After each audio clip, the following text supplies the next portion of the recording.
ዩኒት 3 ኤነርጂ ትራንስፎርሜሽን። ይህ ዩኒት ከ11ኛ ክፍል ካለው ዩኒት 5 ጋር ተመሳሳይ ነው ያለው። ተመሳሳይ ይዘት ነው ያለው። እንደውም ተጨማሪ ነገሮችም አሉት ያለው። ይሄ እዚህ ያለውን ዩኒት ብቻ በማየት የ11ኛ ክፍል ዩኒትን አለማየት ይቻላል ማለት ነው። ይህ ዩኒት ሙሉ ለሙሉ እዛ ያለው እዚህም በተጨማሪም ነገሮች ስላሉት ይህን ዩኒት ብቻ ኢንተራንስ ማየት በቂ ነው። ይህ ዩኒት የሚጀምረው ያው ታይትሉ ኤነርጂ ትራንስፎርሜሽን ነው። ኤነርጂን ዲፋይን ከማድረግ ነው የሚጀምረው። ኤነርጂ ማለት ማንኛውም ሊቪንግ ኦርጋኒዝም ፕላንትም ሊሆን ይችላል፣ አኒማልም ሊሆን ይችላል፣ ሂውማን ኤነርጂን ለመኖር ወይም ዴይ ቱ ዴይ አክቲቪቲውን እንቅስቃሴ ለማድረግ ኤነርጂ ይፈልጋል። ይህን ኤነርጂ የሚያገኝበት ወይ ሜታቦሊዝም ይባላል። ሜታቦሊዝም ማለት the sum of the chemical reactions that takes place within the cell of an organism። ሜታቦሊዝም በሜታቦሊዝም አማካኝነት ለእንቅስቃሴ ሊሆን ይችላል፣ ለዳይጀሽን ፕሮሰስ መኒ ፕሮሰሶችን ለማካሄድ ኤነርጂ ግዴታ ያስፈልገዋል። ይሄን ኤነርጂ የሚያገኘው በሜታቦሊዝም ወይ ነው። ሜታቦሊዝም ቤዚክሊ ሁለት ነገሮችን በውስጡ ይይዛል፣ አናቦሊዝም እና ካታቦሊዝም። ከአናቦሊዝም ስንጀምር አናቦሊዝም is a set of reactions involved in the synthesis of complex molecules starting from the small molecules inside the cells of an organism። አናቦሊዝም ቢልድ አፕ የሆነ ፕሮሰስ ነው። ማለትም ትንንሽ ነገሮችን ወደ ትልልቅ ለውሰድ። ለምሳሌ ከዚህ በፊት እንዳየነው ባዮሞሊኪውልስ ላይ ፖሊመሮች አሉ አይደለም? እነዚህ ፖሊመሮች ከምን የተሰሩት? ከሞኖሞር። እነዚህ ሞኖሞሮች አንድ ላይ የማድረግ ስራ ምን ይባላል? አናቦሊዝም ይባላል። አንድ ሲደመር አንድ ሁለት እንደማለት ማለት ነው። አናቦሊዝም ቢልዲንግ አፕ ምን ያስፈልጋል? ኤነርጂ ይፈልጋል። ሁለተኛው ደግሞ ካታቦሊዝም ነው። ካታቦሊዝም ደግሞ the reverse of anabolism። ይሄ ምንድነው? ከትልቅ the set of reactions involved in the breakdown of complex molecules like proteins, acids, glucose and fatty acids እነዚህን ወደ ምን ማድረግ ነው? ወደ ታች መበታተን ማለት ነው። ከፖሊመር ወደ ሞኖመር። ለምሳሌ ፕሮቲንን ወደ አሚኖ አሲድ። ሰውነታችን ፕሮቲንን ራሱ መጠቀም አይችልም። የግዴታ ምን ማድረግ አለብን? በዳይጀስቲቭ ሲስተማችን አማካኝነት ያን ፕሮቲን ወደ ሞኖመሮች፣ ነዛ ናቸው ወደ ሰውነታችን መግባት የሚችሉት፣ ወደ አሚኖ አሲድ ወይም የተለያዩ ሌሎችም ሞኖመሮችን ይቀይሩናል። this is the basic difference between anabolism and catabolism። አንዱ ቢልድ አፕ ነው፣ አንዱ ደግሞ ብሬክ ዳውን ነው። ካታቦሊዝም በቀላል ለመያዝ you can use the word see cut እንደመቆራረጥ ማለት ነው። ከት ማድረግ ትልልቅ የነበረው ወደ ትንሽ መውሰድ። እዚህ ጋር ያለው ቴብል ቤዚክ ኮምፔሪንግ ኮንትራስት ለማድረግ ይህን ቴብል መጠቀም እንችላለን። አናቦሊዝም the constructive phase፣ destructive ካታቦሊዝም ደግሞ destructive ነው። Anabolism is the process whereby simpler substances are joined together። እዚህ ደግሞ ኮምፕሌክስ የሆኑ ደግሞ ወደ ሲምፕለር ይቀየራሉ። The process of requires energy to construct substance A ኢንዶጄኒክ የሆነ ሪያክሽን ነው። it requires energy። ይሄኛው ደግሞ ኤግዞርጄኒክ ነው፣ ኤነርጂን ይለቃል። it occurs during photosynthesis። አናቦሊዝም በፎቶሲንቴሲስ ጊዜ ነው occur የሚያደርገው። ማለትም ካርቦን ዳይኦክሳይድ እና ዋተርን ወደ ምን ይቀይርና ወደ ኮምፕሌክስ ወደሆነ ግሉኮዝ ኮምፓውንድ ይቀይረናል። እዚህ ደግሞ ግሉኮዝን ወደ ምን? ወደ ካርቦን ዳይኦክሳይድ in water and also energy in ATP form። እነዚህ ሁለት ደርሞች ዲፋይን ካደረግን ከዚህ በኋላ የምናያቸው ኤነርጂ ትራንስፎርሜሽን በሁለት ከፍለን ሁለቱን ሚኒንግ መስጠት እንችላለን ማለት ነው። የመጀመሪያው የምናየው ፎቶሲንቴሲስ ፕሮሰስ ነው። በመቀጠል ሴል ሪስፓይሬሽን እናያለን። ፎቶሲንቴሲስ which is what the anabolism part ማለት ከሜታቦሊዝም የአናቦሊዝም ፓርቱን ነው የምናየው። the process of photosynthesis and cell respiration እነዚህ ሁለቱ ናቸው እንግዲህ ኤነርጂን እየቀያየሩ ከአንድ ፎርም ወደ ሌላ ፎርም እንዲሰጡን የሚያደርጉ። ከፎቶሲንቴሲስ እንጀምር። ፎቶሲንቴሲስ is a series of chemical reactions that use light energy to assemble CO2 into glucose። this is the basic የሆነው ስራ የፎቶሲንቴሲስ ምንድነው? ካርቦን ዳይኦክሳይድ አየር ላይ የሚገኘው ካርቦን ዳይኦክሳይድ ወደ ምን መቀየር? ወደ ግሉኮስ using what? using light energy። ይህን ለማድረግ ምን ያስፈልጋል? ዋተር እና ክሎሮፊል ያስፈልጉታል ማለት ነው። the plant uses water in the process and releases oxygen as a byproduct። ያ የሚወጣው ኦክሲጂን ከማን ነው? ከዋተር ነው የሚመጣው ማለት ከካርቦን ዳይኦክሳይድ ሳይሆን ከዋተር።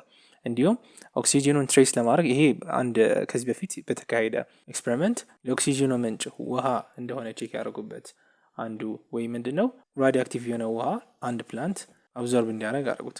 ከዛ መቀጠል ኦክሲጂኑን ትሬስ ሲያደርጉት ኦክሲጂኑ ራዲዮአክቲቭ ነው፣ ምክንያቱም ዋተሩ ነው ምንጩ ማለት ነው።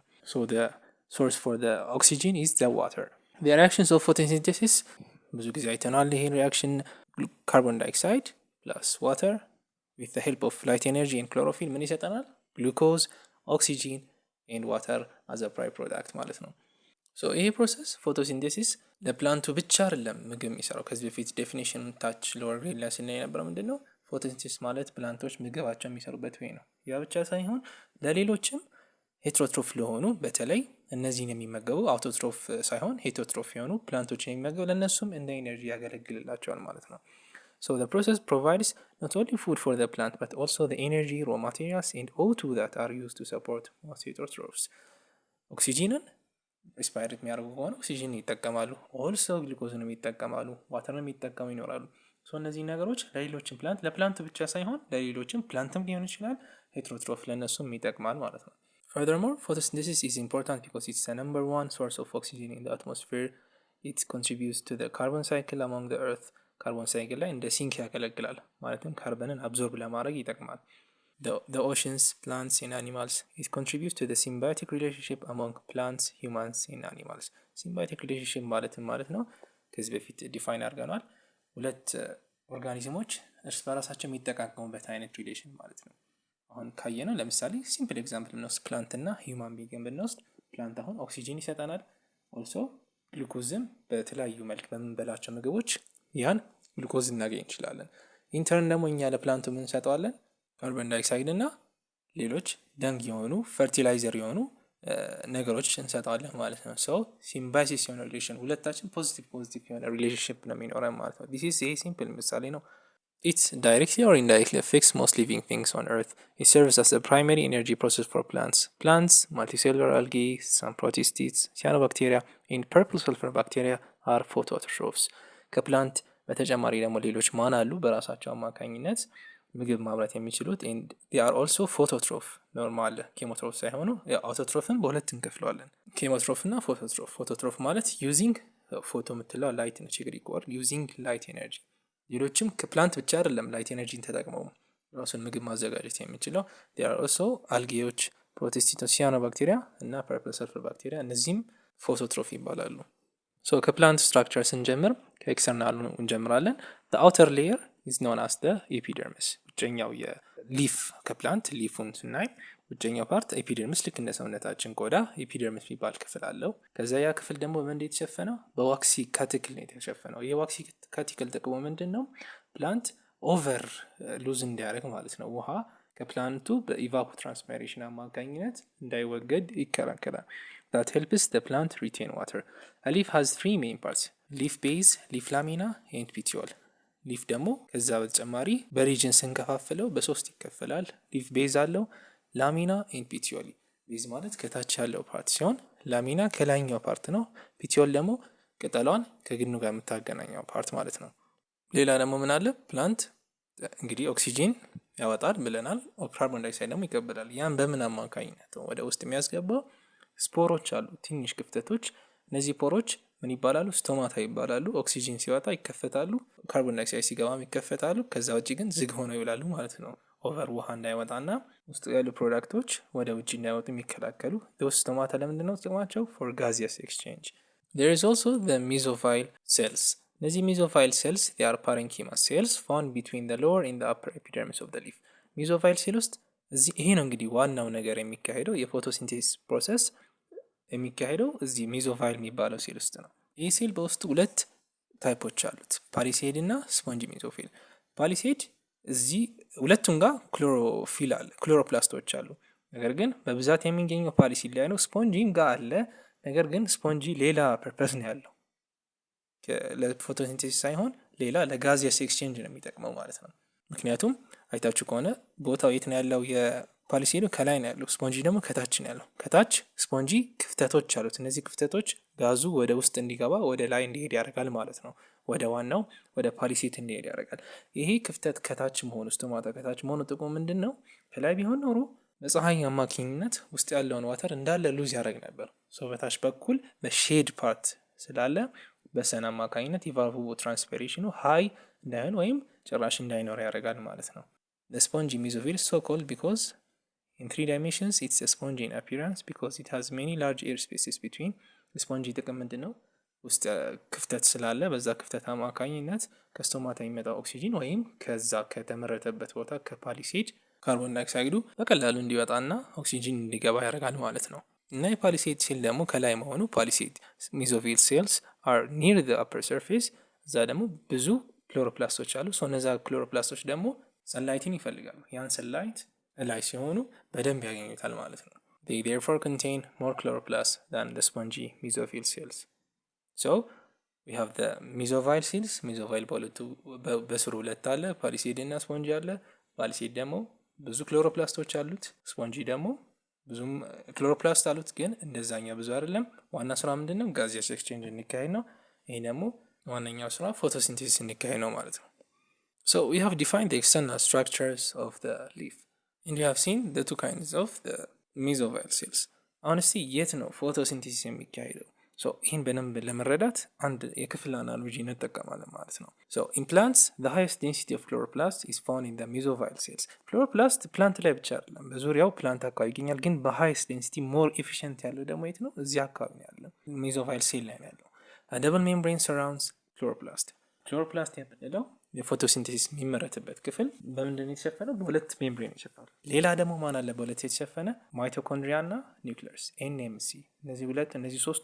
እነዚህ ሶስቱ ብቻ ናቸው በደብል ሜምብሬን የሆኑት፣ ኒውክሊየስ፣ ማይቶኮንድሪያ ኤንድ ክሎሮፕላስት። ሲንግል ሜምብሬን ደግሞ ሜምብሬን ያላቸው ሜምብሬን ባውንድ የሆኑ ደግሞ ሌሎች ማን አሉ? እነዚህ እንዳሉ ሆኖ በተጨማሪ ማን አለ? ኤል ኤንድ ጂ። ኤል ምንድነው? ላይዞዞም፣ ጂ ደግሞ ጎልጂ አፓራተስ። ሶ 5 ኦርጋኔሎች ባውንድ ናቸው። ከነዛ 5ቱ ደግሞ 3ቱ ደብል ሜምብሬን ናቸው ማለት ነው። ወደ ክሎሮፕላስቱ ስንመለስ the outer membrane faces the cytoplasm of the plant cell on one side and the intermembrane space of the chloroplast. So let's say that ክፍል ውስጥ ገባን። ክፍል ውስጥ አንድ ቦክስ አለ፣ በፕላስቲክ የተሸፈነ ቦክስ። ሶ ያ በፕላስቲክ የተሸፈነው ቦክስ it's the chloroplast ነው። ክፍሉ ደግሞ ሴል ነው፣ የሊቭ ሴል። ሶ በፕላስቲክ የተሸፈነው ፕላስቲኩ ሽፋኑ ምንድነው? it's outer membrane። ከዛ ደግሞ ከፕላስቲኩ ቀጥሎ ያለው ሪል የካርቶኑ ሽፋን ደግሞ የካርቶኑ ውጫዊ ፓርት ደግሞ እሱኛው ደግሞ ኢነር ሜምብሬን ይባላል ማለት ነው። so the outer membrane the cytoplasm of the plant cell on one side፣ በአንድ ሳይድ የአውተር ሜምብሬኑ ሳይቶፕላዝም ወይም ክፍሉን ያገኛል። በዛኛው ሳይድ ደግሞ ፕላስቲኩ ማለት ነው የካርቶኑን ሽፋን ያገኛል። ከዛ ቀጥሎ የካርቶኑ ትክክለኛ ፓርት የሆነው ኢነር ሜምብሬን አለ። ከዛ ከኢነር ሜምብሬን ውስጥ ደግሞ ካርቶኑ ውስጥ ባዶ ነው ማለት ነው። So a double membrane surrounds chloroplast where the outer membrane faces the cytoplasm of the plant cell on one side and the intermembrane space of the chloroplast on the other side. So ክሎሮፕላስትን ደብል ሜምብሬን ነው ብለናል አይደለም? ሶ የውጭኛው ሜምብሬን አሁን ሚዞቫይል ሴል ውስጥ ነው ያለ ነው። ሚዞቫይል ሴል ውስጥ ሳይቶፕላዝም ነው ያለ ነው። ሶ ሳይቶፕላዝም በአንደኛው ሳይድ ሳይቶፕላዝም ነው ያገኛል። በሌላኛው በውስጠኛው ሳይድ ደግሞ ማን ነው የሚያገኘው? የክሎሮፕላስት ኢንተርሜምብሬን ስፔስ አለ። ሁለት ሜምብሬን አይደለም ያለው፣ በአንደኛው ነው በአውተሩና በኢነሩ መካከል ስፔስ አለ። እሱን ስፔስ ያገኛል ማለት ነው አውተሩ። በአንደኛው ሳይድ ውጭኛው ሳይድ የሳይቶፕላዝሙን ክፍል ያገኛል፣ በዚህኛው ደግሞ ኢንተርሜምብሬን ስፔሱን ያገኛል። ይሄ አውተሩ ነው። በመቀጠል ደግሞ ምን አለ? ኢነር ሜምብሬን አለ። ከኢንተርሜምብሬን ስፔስ ኢነር ውስጠኛው ሜምብሬን አለ። ይሄ ደግሞ በአውተር ሳይድ ኢንተርሜምብሬን ስፔሱን ያገኛል፣ በውስጥ ደግሞ የፕላንቱን ፈሳሽ ውስጣዊ ፓርት ያገኛል ማለት ነው። ክሎሮፕላስት ውስጣዊ ፓርቱን በዚህ በኩል ነው የሚያገኘው። ሶ let us see it again. A double membrane surrounds chloroplast where the outer membrane faces the cytoplasm of the plant cell on one side and the intermembrane space of the chloroplast on the other. ከዛ ደግሞ ኢነር ሜምብሬን ደግሞ ሴፓሬትስ the narrow intermembrane space በመካከል ያለው ክፍተትን በአንድ በኩል ያገኝና from the aqueous interior of the chloroplast በውስጥ ደግሞ ፈሳሽ አለ። ይህ ፈሳሽ ምን ይባላል? ስትሮማ ይባላል። ስትሮማ ፈሳሽ በሶሉሽን መልክ በኤስ የምትለው ፊደል መያዝ ትችላላችሁ። The stroma is a fluid-like is a fluid-filled matrix where the light-independent stage of the photosynthesis takes place. በኋላ ላይ የምናየው light independent እና light dependent reactions light independent የሚካሄደው እዚህ ስትሮማ ውስጥ ነው። Within the stroma there are a number of other structures. ሌሎች ስትራክቸሮችም አሉ ማለት ነው በስትሮማ ውስጥ።